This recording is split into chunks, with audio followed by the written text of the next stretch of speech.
Um estudo inédito feito pelo Instituto Esfera de Estudos e Inovação analisou os impactos causados pela Lei de Liberdade Econômica no Brasil.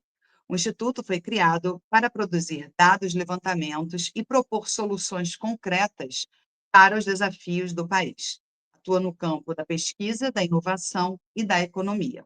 O levantamento analisou 5.927 decisões judiciais entre 2019 e 2025 e mostrou como a Lei de Liberdade Econômica foi incorporada ao repertório do judiciário brasileiro.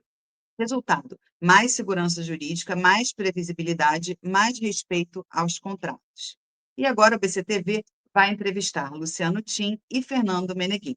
Luciano Tim é advogado e doutor em Direito pela Universidade Federal do Rio Grande do Sul. Fernando Meneguin é o diretor acadêmico do Instituto Esfera e doutor em Economia pela UNB. Boa noite, Luciano Tim. Boa noite, Fernando Meneguin. Muito obrigada pela participação, por terem aceitado aqui o nosso convite para falar desse trabalho. Boa noite, eu vou abrir o espaço para vocês. Boa noite. Boa noite, um prazer estar aqui contigo e com todos que nos assistem, evidentemente. Eu quero começar a entrevista com a seguinte pergunta. O Brasil, em termos de liberdade econômica, está no caminho certo ou a gente ainda tem muito chão pela frente? Quem responde primeiro? Excelente pergunta, né, Luciano? A gente vai ter que fazer uma dobradinha aqui, né? Eu e o Luciano somos acadêmicos de um campo que a gente chama de análise econômica do direito. Então, assim, se deixar, a gente vai falar durante horas aqui. Mas eu acho, o Luciano com certeza vai me complementar, que a gente ainda tem muito a caminhar, né, em termos de liberdade econômica. A lei da liberdade econômica ela veio para ajudar nesse sentido, mas assim, ainda temos um longo passo pela frente, uma longa trajetória pela frente, né, Luciano? Sem dúvida. De fato, se a gente pega faz 2 anos já, o Nobel de Economia, né, o Acemoglu, depende como a gente pronuncia, ele fala, né, por que nações fracassam, e elas fracassam quando elas atentam, pelo menos as ocidentais, né, que é a nossa tradição, elas fracassam quando elas atentam contra a democracia e livre mercado, né, democracia nas instituições políticas e livre mercado nas instituições econômicas, né? No sentido de que se você fecha muito o mercado, né, o país se desenvolve pouco, inova pouco. Existem métricas para mensurar a liberdade econômica, né? As pessoas, por vezes, associam a Europa, especialmente o norte da Europa, com muito Estado. Na verdade, tem muita liberdade. São países de campeões de liberdade econômica, Noruega, Suécia. O que existe lá, né, ou mesmo Austrália, Nova Zelândia, tem muita liberdade econômica. Só que tem, em alguns desses países, alta carga tributária, mas é aquela coisa, né, do filósofo Tim Maia, atribuída a ele a frase que uma coisa é uma coisa, outra coisa é outra coisa. Então, uma coisa é você dar liberdade econômica para as pessoas, que é um incentivo para as pessoas inovarem, gerarem riqueza. O Estado não cria riqueza, né? Então, são as pessoas que criam. Se você pressiona demais, tem pouca inovação. Tem um índice, tem vários, mas tem um que mede da Heritage Foundation, uma instituição internacional, o Brasil vai mal em liberdade econômica, tá? Por exemplo, se a gente compara, mesmo com o Chile aqui do lado, ou com o Uruguai, que são os países mais ricos da América Latina, e que estão muito próximos de se tornarem países ditos desenvolvidos, do ponto de vista de DH, PIB, etc., né, Fernando? Bom, e o Fernando entende mais que eu, né, de economia, mas a gente faz essa dobradinha. O Fernando é melhor que eu em economia e eu acho que talvez eu seja melhor que ele em direito, né? Por isso que a gente faz as coisas juntos. Mas a gente aprende um com o outro, e por isso esse campo direito e economia que é interdisciplinar, né? Já que estamos em época de Copa, né? A gente chuta com as duas pernas, né? Mas um chuta melhor que o outro com cada uma das pernas. Mas sim, estamos indo... nosso índice não é o ideal. Depois nós temos muita diferença entre os estados, isso também é mapeado, a liberdade econômica nos estados. não surpreendentemente, os estados melhores em termos de DH, nesse sentido, né, de mais desenvolvimento econômico, costumam ter mais liberdade econômica, né? Então, aqueles estados que precisam se desenvolver mais têm menos liberdade e mais concentração de poder político e poder econômico, vamos dizer assim. Fernando, quer complementar? Acho que a gente pode ir seguindo nas próximas perguntas, né? A gente vai tratando dos diversos... Eu sou advogado, Tenha né? Eu sou advogado, então eu falo mais. O Fernando é matemático, né? Então, daqui a pouco, 1 mais 1 para ele é 2 e acabou, né? Temos do meu lado direito humanas, do meu lado esquerdo. Exatas. Não, estou brincando. Bom, existe diferença entre o conceito de liberdade econômica para o legislador, para os governos e para os acadêmicos e empresários? Interessante. Eu acho que existem diferentes pontos de vista, né? Para os empresários, o que seria liberdade econômica? Ela significa o quê? Uma previsibilidade das regras, né? Uma segurança jurídica, cumprimento dos contratos, respeito à propriedade, de maneira geral, ausência de barreiras burocráticas para o empresário empreender. Então, acho que, em termos de liberdade econômica, isso seria o que o empresário está procurando. O legislador ele tentou trazer isso, né, em determinada medida, para dentro da lei da liberdade econômica. Agora, daí você perguntou dentro da academia e entre os governos, e aí a gente entra num debate até ideológico, né? Porque há muita distinção entre o que diferentes governos ou diferentes estudiosos pensam que seria o ideal em termos de liberdade econômica. E aí a gente tem governos que acham que você tem que ter menos liberdade, outros que você tem que ter mais liberdade, e essa discussão aí vai para um campo totalmente ideológico mesmo. Mas, de maneira geral, assim, o que faz o país crescer é você ter liberdade para empreender, né? Você ter facilidade para empreender, para você gerar riquezas, para você produzir. E isso a gente consegue com regras mais uniformes, regras previsíveis, respeito a contratos e propriedade, que é o básico do sistema capitalista. Certo. Luciano? Pois então, concordo, talvez ilustrando... Quando eu dava aula em MBAs, né, esses cursos mais de administração, e eu falava sobre o nosso sistema jurídico, o pessoal se desanimava, né, porque é muito burocrático. Por exemplo, 7 anos para registrar uma patente, aí que os caras que têm startup estão inovando, veja só, eles vão para os Estados Unidos registrar inovação, porque é 1 ano e meio, na Coreia, 1 ano e meio. Então, quando eu falo que, assim, a justiça do trabalho, de fato, ela cria coisas que não estão no texto. A gente viu até uma declaração polêmica lá do presidente da corte, mas ele disse, não estou atribuindo a ele, de que tem juiz de esquerda, bom, é isso, né, juízes azuis e vermelhos, mas aí, para quem é empresário, ele não imagina que o judiciário seja assim, né? Tem uma pesquisa do Armando Castelar Pinheiro, que o judiciário é mais avesso a contratos e propriedade que sindicato. Então, tem diferença, sim, no Congresso, nos empresários, e o judiciário, nessa pesquisa mais antiga do Armando Castelar, era o mais avesso a cumprimento de contratos e de propriedade. Muito capturado, de fato, ideologicamente, pelas faculdades de direito, que tendem a ser muito iliberais, porque não se estuda a economia, então não se entende bem o funcionamento de mercado, se fala em direito, se acredita muita coisa assim, tinha um professor que dizia varinha de condão, né? Então, que você vai criar riqueza com uma liminar, que você vai resolver os problemas da saúde com liminar, com judicialização. Isso não é uma crítica genérica, estou só tentando te responder academicamente, para usar uma expressão da Faria Lima, né? O mindset de cada um desses, não sei se é bom agora, mas o mindset de cada um desses atores, né?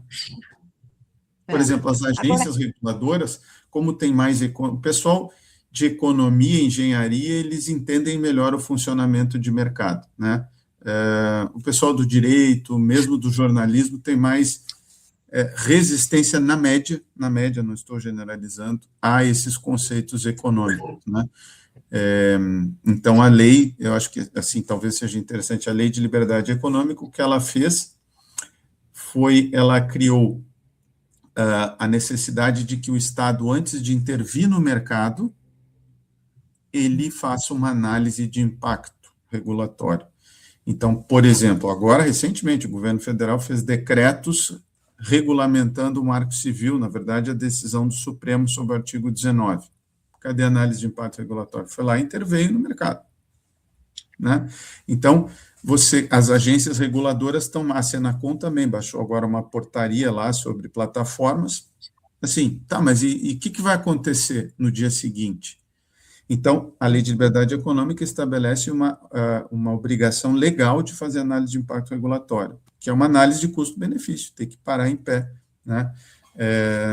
Do ponto de vista jus econômico, né? E também isso no capítulo de regulação. Depois, tem um capítulo de declaração de direitos, que é muito interessante, que é assim, o empresário presume-se que ele está de boa fé, né? Não aquela coisa assim, presume-se que o empresário está de má fé, e aí tem aqui uma coisa que eu vou tirar da gaveta para te inviabilizar e te punir, né? Então, tem uma série de direitos, então o empresário ele é presumido vulnerável frente ao Estado. Assim como o consumidor é vulnerável frente à empresa, a empresa é vulnerável frente ao Estado. Não faz sentido um PROCON, por exemplo, de São Paulo, gigante, dizer que ele é um vulnerável frente a uma empresa que, às vezes, tem menos funcionário que o PROCON, fatura menos, enfim. Então, o Ministério Público, que é gigante, tem 1% do orçamento dos estados, dizer que é vulnerável e que tem que ser... Não, ele é forte, né? Ele que investigue, ele que prove as coisas. Então, e depois tem um outro capítulo mais de contratos, que é assim, que o juiz deve respeitar os contratos, né? Simplificando, tem um juridiquês, mas que, no fundo, o juiz é o princípio da intervenção mínima. O juiz, nos contratos comerciais, não de consumidor, ele tem que se ater ao que as partes pactuaram e não ficar intervindo toda hora, gerando insegurança jurídica. Em linhas gerais, essa é a Lei de Liberdade Econômica. Certo. Agora, essa lei foi criada em 2019, né? Em que circunstâncias ela foi aprovada e qual o problema que ela buscava resolver? Foram várias reuniões na época, e o Luciano, a gente sabe bem disso, do cenário por trás, né, da criação da Lei de Liberdade Econômica. Eu acho que ela veio, Adriana, num cenário onde se discutiam, acho que o Luciano vai concordar comigo, onde se discutiam várias reformas microeconômicas. E aí até era interessante explicar para quem está nos assistindo, ouvindo, porque as pessoas, quando pensam em economia, elas pensam muito nos assuntos macro, né? Índice geral de preços, taxa de juros, demanda agregada. Mas, na verdade, hoje o que se discute muito em termos de economia para você dinamizar o ambiente de negócios são as reformas microeconômicas. E acho que desde aquela época eu já tinha essa preocupação persiste. Então, acho que o contexto era esse, de reformas microeconômicas para você destravar o ambiente de negócios, né? Igual o Luciano falou, para você evitar um excesso de intervenção do Estado, uma intervenção que era descabida, que não gerava nenhum benefício concreto, né? O Luciano comentou também da análise de impacto regulatório que veio com a Lei da Liberdade Econômica, e análise de impacto regulatório é algo assim que, se bem feito, é extremamente útil, porque ela é uma análise ex ante. O que a gente fala de análise ex ante? Uma análise que é feita antes da norma entrar em vigor. Então, isso já faz uma depuração do que vai ter naquela norma, né? Ela já tenta antever potenciais efeitos negativos e já tenta corrigir o rumo antes daquilo entrar em vigência. Então, percebe como que isso são mudanças de paradigma, mudanças em termos de microeconômicos, né? Dedicados para cada norma específica, mas que ajudavam a diminuir uma regulação, uma intervenção descabida do Estado na economia. Acho que basicamente era isso. De novo, concordo, aliás, a gente trabalhou juntos, né? Então, a gente tem um certo alinhamento intelectual e pragmático. E o Fernando tem 20, não, vamos ficar em 20 anos de experiência em serviço público de Brasília. Dois exemplos, né? O Brasil no século XVIII, isso é retratado pelo... Nós até fizemos um evento com ele, já vai me vir a cabeça, um historiador, História da Riqueza do Brasil. Ele conta que no século XVIII, o Brasil era quase tão rico quanto os Estados Unidos, o PIB era parecido. A gente fica 10 vezes mais pobre ao longo do século XIX, que é a época do Império, né? Eu não consigo entender porque que algumas pessoas têm saudade, mas enfim. E uma das coisas que era problemática, a mais problemática era a escravidão, mas a segunda mais problemática, talvez, e o Caldeira comenta no livro, é que a pessoa não podia dar bens em garantia, terra, não podia, era proibido. E também não podia abrir uma empresa, por isso que precisava ser, vem daí a expressão amigo do rei, porque o rei tinha que dar uma concessão para eu abrir uma empresa. Então veio o governo republicano, que o Rui Barbosa fez, que era ministro da Economia, né, um liberal, no sentido jurídico e até econômico. Não, as pessoas, fez um decreto, olha, as pessoas podem dar os seus bens rurais em garantia e as pessoas também podem abrir empresa. Bom, aí o Brasil, no século XX, foi o segundo país que mais cresceu, só perdeu para o Japão. Claro que não foi só isso, mas exemplificando um pouco o que disse o Fernando. Agora, você destrava, né, você permite uma garantia. Vou dar um exemplo contrário. Alguns PROCONs querem proibir que os consumidores deem seu celular em garantia quando financiam o seu celular. O que é uma cretinice, porque, assim, desculpa até a expressão, mas é que se a pessoa não puder dar em garantia o bem, o juro vai ficar mais alto. E aí acham que estão defendendo o consumidor. Então, quando você faz uma análise de impacto regulatório, a gente fala muito que o mercado tem falhas e tem, mas, em paralelo, o governo tem falha. Então, a gente tem que achar um nível ótimo de intervenção. Então, exemplo aqui, quando eu e o Fernando estávamos na Senacom, teve a pandemia, as máscaras aumentaram, máscaras cirúrgicas, em um mês, 400%. Algumas pessoas queriam que a gente fizesse uma portaria, um decretão, seja lá o ato normativo, para tabelar preço. Seria assim, tem que cuidar como faz isso. A Argentina fez e faltou máscara, né?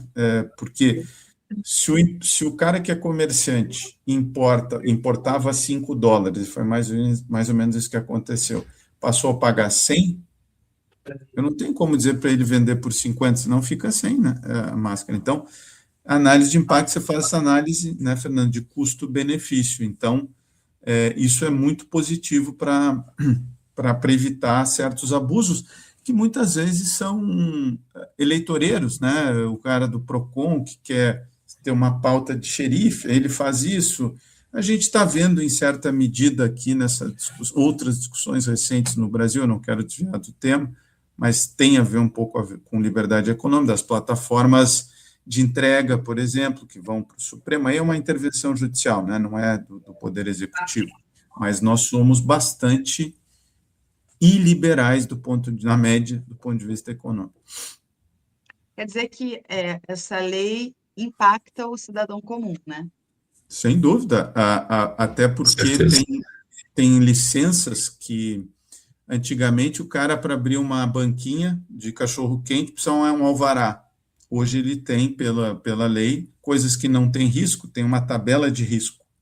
Claro, a pessoa vai abrir vai perfurar atrás de petróleo lá no norte, né? Como é que chama? Tá toda a polêmica lá que a Petrobras... Sim, na estação de petróleo. Estação de petróleo. Bom, aí, claro, cara, não pode sair lá sem uma autorização, várias autorizações, mas para algo muito simples e para a pessoa média, isso que também as pessoas não estão entendendo, que só, sei lá, 30 milhões de brasileiros têm carteira assinada, os outros vivem de empreendedorismo. Se você facilita a vida desse cara, né, a pessoa que tem lá vende coco, né, no Ibirapuera, por exemplo, né, essa pessoa tem que ser facilitada. Eu vi recentemente o pessoal da CUFA, né, Central Única das Favelas, elas querem menos Estado e não mais. Elas vão estar com problema.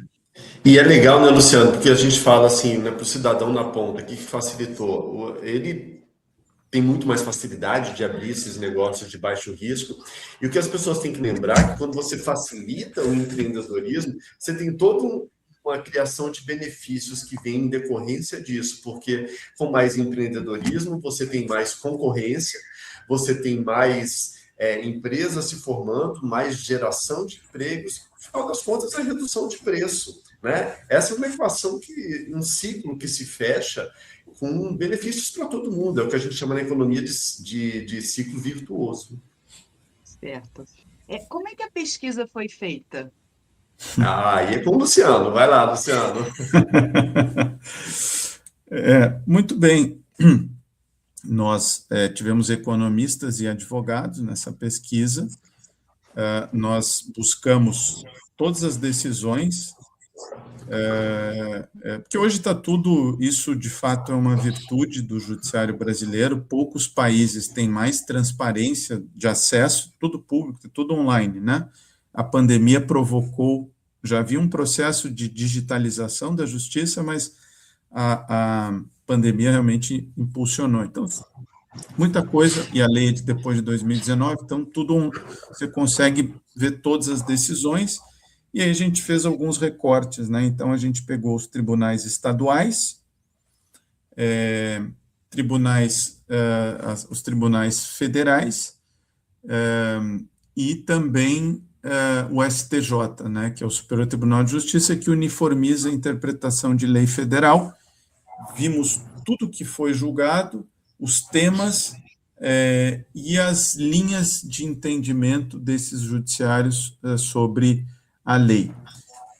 E aí, bom, aí eu posso falar do que foi encontrado, né?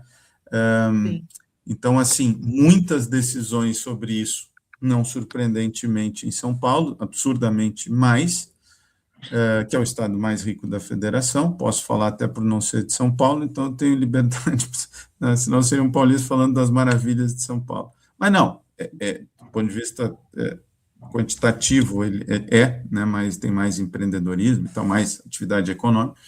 Então, muita decisão em São Paulo, do Tribunal Estadual e do Tribunal Regional Federal de São Paulo. Rio de Janeiro, alguma coisa, quase que depois região sul, lá, Rio Grande do Sul, e menos no Nordeste, tá? Então, digamos que os tribunais, menos discussão no Nordeste e mais iliberalismo, na média, no Nordeste. O que é interessante, por outro lado, é que aí a gente discute lá no paper, né, Fernando? O Fernando não escreveu, ele estava ali na condição de revisor, né, e curador do resultado, e aí ele pode também, porque é economista, e me corrigir aqui, mas o que nós encontramos que foi interessante foi que, como os tribunais do Nordeste seriam mais iliberais, a lei mudou mais as decisões de lá do que em São Paulo, por exemplo. Isso foi interessante também. Então, foi mais, quem sabe, transformador para o Nordeste, desculpa, do que para São Paulo.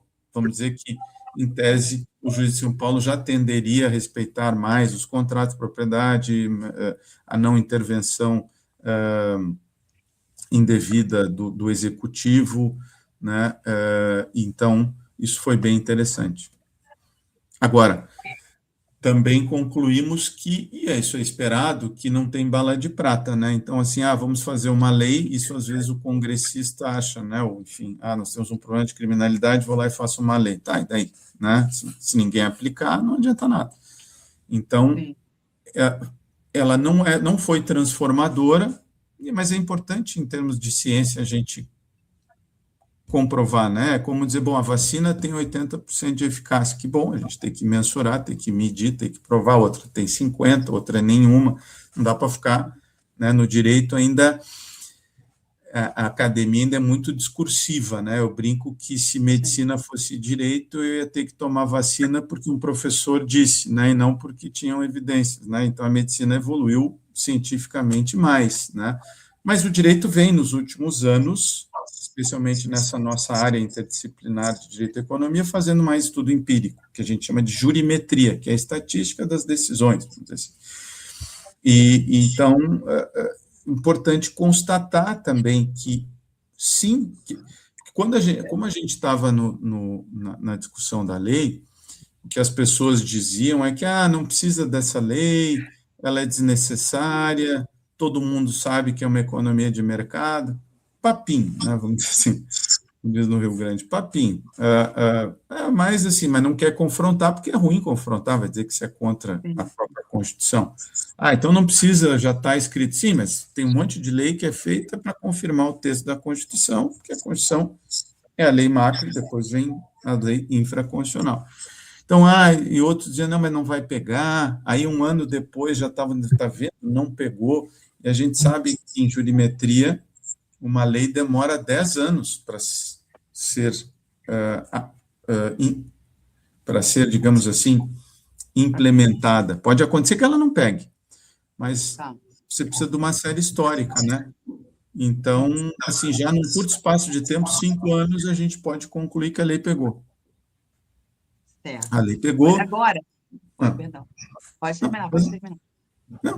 Não, então, assim, temos evidências empíricas que a lei pegou. Agora, ela não transformou o nosso país de um país iliberal e de rendimento médio, né? Aquele papo também de, o Brasil é um país pobre. Não é um país pobre, é um país de classe média, e que se a gente não fizer esforço, nós vamos seguir assim, e a gente precisaria mais liberdade econômica. Certo. Agora, a gente vai diretamente de Brasília, né? O Germano Oliveira, jornalista Germano Oliveira, faz uma pergunta. Vamos ouvir. Agora, uma pergunta para o Luciano Tim. De que forma a lei da liberdade econômica vem auxiliando efetivamente as empresas a resolver seus litígios envolvendo contratos com seus parceiros comerciais e também com os agentes privados e do setor público? Ótimo, perfeito. A lei, foi para mim, né, Fernando? Então, depois me complementa se for o caso. A lei trouxe o princípio que eu comentei da intervenção mínima. Isso significa que se um empresário contrata advogado, faz um contrato com outro empresário, que é direito empresarial, que também tem advogado, por exemplo, e chegam a um contrato escrito, o juiz vai ter que respeitar aquilo que as partes combinaram.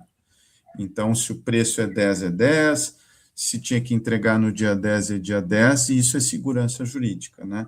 E o que a gente encontrou na pesquisa é que, realmente, em razão do texto da lei, o judiciário em direito empresarial passou a se ater mais ao que estava escrito. Porque, por exemplo, em direito consumidor tem muito mais margem para anular as cláusulas, enfim, né, ditas cláusulas abusivas. Então, a gente tem que separar o que é uma relação de consumo, porque estava contaminando, vamos dizer assim, esses princípios revisionistas, o chamado, vamos chamar assim, o ativismo judicial, né? Quando o juiz, por exemplo, deixa de aplicar uma regra por conta de princípios como boa-fé, função social, abusividade, que no direito consumidor, ok, enfim, tem um vulnerável, mas no direito empresarial, no mundo todo que eu conheço, não faz sentido. Quer dizer, o direito empresarial, a lógica é que os players são profissionais, e quem está ali busca lucro, e você não precisa da tutela do Estado, né? Cada um cuida do seu interesse. Então, a lei, no texto, avança, e o judiciário nós encontramos ali, essa regra que está na Lei de Liberdade Econômica já tinha no Código Comercial de 1850, depois a gente mudou isso no Código Civil de 2005, aliás, já querem mudar o Código de novo, né? Então a gente vive assim, né? Sempre tem um parlamentar que quer fazer uma lei nova, mas deixa que eu falo que o Fernando não pode, que ele é do... eu que sou advogado, assim, você quer fazer uma lei, mas às vezes não precisa da lei, né? Deixa. Então, a Alemanha tem o seu Código Civil há 200 anos, um Código Comercial há 200 anos, a França, enfim, e os Estados Unidos e a Inglaterra é nessa linha. A gente diz no direito, pacta sunt servanda. O contrato tem que ser cumprido, isso é segurança jurídica. Fernando, quer complementar? Tá bom. Você falou tudo, só lembrando que os princípios da lei da liberdade econômica é o quê? Boa-fé do particular, né? E a liberdade nesse direito fundamental que é você exercer a atividade econômica, exercer a sua autonomia privada sem intervenções descabidas do Estado. É isso. Ainda de Brasília, o Germano Oliveira tem mais uma pergunta. Mais uma pergunta para o Fernando Meneguin. Muitas empresas estrangeiras aqui instaladas chegaram a deixar o país, tal era o volume de procedimentos legislativos que as colocava contra a parede. O senhor entende que a Lei de Liberdade Econômica reduziu essa parafernália de normas que as empresas precisam seguir e muitas vezes não são bem entendidas, compreendidas em suas matrizes? Hoje, essa lei é mais amigável para os empresários aqui estabelecidos. O senhor acha que isso acontece? Perfeito, ótima questão. Bom, a lei com certeza ela ajudou no sentido de você tornar mais previsível o ambiente de negócios, né? Então, muitas empresas estrangeiras criticavam justamente isso. Eu entro no Brasil, faço um investimento grande, mas eu não tenho certeza de uma estabilidade das regras, então esse meu investimento pode vir a ser perdido, né, por uma simples mudança do que o Estado vai fazer em relação àquele setor. Então, a lei, até por estabelecer análise de impacto regulatório e outras mudanças, ela tornou o ambiente de negócio mais previsível, trouxe mais segurança jurídica, e isso tudo faz com que a gente reduz o famoso custo de transação, né? Na hora que você reduz os custos de transação, você facilita os negócios a acontecerem. Então, você torna o seu investimento, você diminui o risco do investimento que você está fazendo no Brasil. Então, eu acho que, com certeza, ela ajudou nesse sentido, ela ajudou a atrair mais investimentos, e o que é mais importante, que eu ressalto novamente, é essa previsibilidade regulatória, né? E essa bandeira a gente está seguindo e está perseguindo com muito esforço ainda no Brasil, mas eu acho que paradigmas estão sendo alterados, no sentido de que as pessoas já têm claro na cabeça de que a gente não pode alterar as regras do jogo no meio da partida, né? A gente precisa ter, e aí tanto do lado da administração direta do Poder Executivo ou das agências reguladoras, a administração indireta, a gente precisa ter claro isso, que toda intervenção tem custos e benefícios. Então, assim, só cabe fazer uma intervenção se realmente os benefícios superarem em muitos custos. E aí, assim, só para fechar rapidamente, a gente tem que ter em mente que as intervenções do Estado, pela teoria econômica, elas deveriam acontecer em situações muito específicas, que é o que a gente chama de falhas de mercado, né? São situações onde o mercado sozinho não consegue dar conta daquilo. Fora isso, o Estado não deveria intervir, mas o que a gente vê é que, às vezes, o Estado coloca a mão em tudo, né? Então, a Lei de Liberdade Econômica, ela tentou colocar algumas regras para dificultar isso, para dar mais previsibilidade às intervenções do Estado. Se eu pudesse até dar exemplos aí, como advogado a gente vê, né, de fato, empresas médias, antes da lei, se assustam muito e elas não conseguem absorver esse custo da burocracia. Tem um livro de um professor americano, Fukuyama, aquele mesmo do Fim da História, que no fundo ele errou, né, porque a história a gente está vendo que está sendo reescrita, né? O muro caiu, só que não, né? Porque o russo segue lá. Então, muita coisa está reacontecendo. Mas ele tem um livro que chama Trust, chama Confiança, né? Ele diz que países menos desenvolvidos, as pessoas desconfiam mais umas das outras e aí você precisa burocratizar mais. Então, Isso está lá já no Sérgio Buarque de Holanda, né? Que diz, os latinos, eles têm que fazer por escrito, né? Os ingleses são mais, a palavra, assim, lá ele relata, eram mais informais, então era menos burocrático. Isso o Fukuyama traz para os dias de hoje. Então, quanto mais burocrático, mais, como disse o Fernando, custo de transação. A empresa pequena ou média, se ela é estrangeira, ela vê uma dificuldade, ela nem vai. Isso eu já vi como advogado. A grande, o que ela faz? Ela absorve e joga no custo. Então, a gente, como consumidor, paga, né? E a gente sabe, né, o iPhone aqui é mais caro, etc. Tem o tributo, mas tem toda a burocracia. Então, assim, a Lei de Liberdade Econômica, ela traz essa segurança jurídica, essa previsibilidade. Agora, também dá ao advogado a possibilidade de dizer para o cliente que, assim, se o Estado não respeitar, a gente vai ao judiciário, né? Então, também tem um trabalho ali de formiguinha de fazer valer a lei quando, assim, né, quem tem poder nunca quer perder.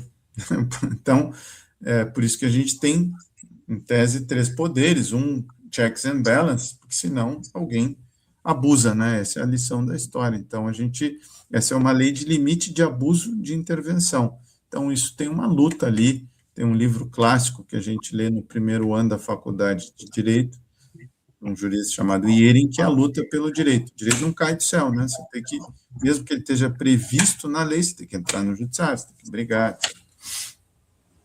Certo.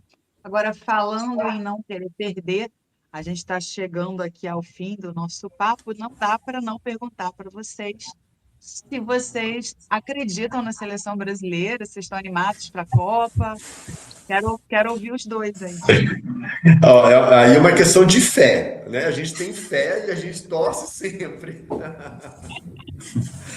Eu tenho dito que meu sofrimento com o Grêmio nos últimos 3 anos, assim, é sempre pendurado para não cair. E eu estou achando que eu vou seguir sofrendo com essa seleção. Então, o sofrimento, quando achava, né, que, eu vou chegar no fim, remando para não estar na Z4 ali, da baixo. E aí tem a seleção, não, ela não vai me reconfortar. Esse é o meu...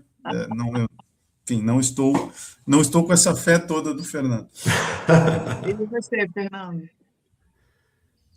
Oi, Adriana. E você, está mais confiante? Não, eu sou confiante por natureza. Eu tento sempre acreditar que as coisas vão ter um bom final. Muito bem. Bom, então eu quero agradecer demais Fernando Meneguin, Luciano Tim, do Instituto Esfera. Muito obrigada pela participação de vocês, foi uma ótima conversa. Espero que em breve vocês voltem aí para a gente continuar, porque tinha mais aqui se tivesse tempo a gente ia em frente aqui. Vou deixar o espaço aberto para vocês se despedirem, dizerem mais alguma coisa. Perfeito. Eu só encerro agradecendo pelo espaço, pela oportunidade. Vocês perceberam que a gente adora falar sobre esse assunto, né? E também eu queria só destacar o papel do Instituto Esfera, que é justamente fazer essa aproximação do setor privado com o setor público, né? Tentar fazer com que iniciativas, premissas, assuntos importantes para o setor privado sejam ouvidos pelo setor público, e aí a gente tenta oferecer estudos, igual foi esse que o Luciano foi autor, oferecer estudos no sentido de dar concretude aos debates, de oferecer evidências e mostrar caminhos a serem seguidos, sempre com muita metodologia científica, sempre com estudos muito sérios. Obrigado. Obrigada a você. E Luciano? Eu aqui, segundo as palavras do Fernando, assino embaixo e subscrevo, e prazer ter estado aqui contigo e com as pessoas que nos assistem, e, enfim, também aguardo a possibilidade de estarmos novamente juntos. Quem sabe comemorando o título, mas eu vi agora, eu gosto também de futebol, né? Eu vi o documentário do Maradona, e também vi do Ronaldinho, então, assim, eu vi o do Pelé, não tem você ganhar sem um grande craque, né? Estou vendo ainda. Mas, enfim, não quero também fazer mau juízo e vou também tentar ser esperançoso como o Meneguin. Tá certo, então, boa noite, Luciano, obrigada. Obrigado.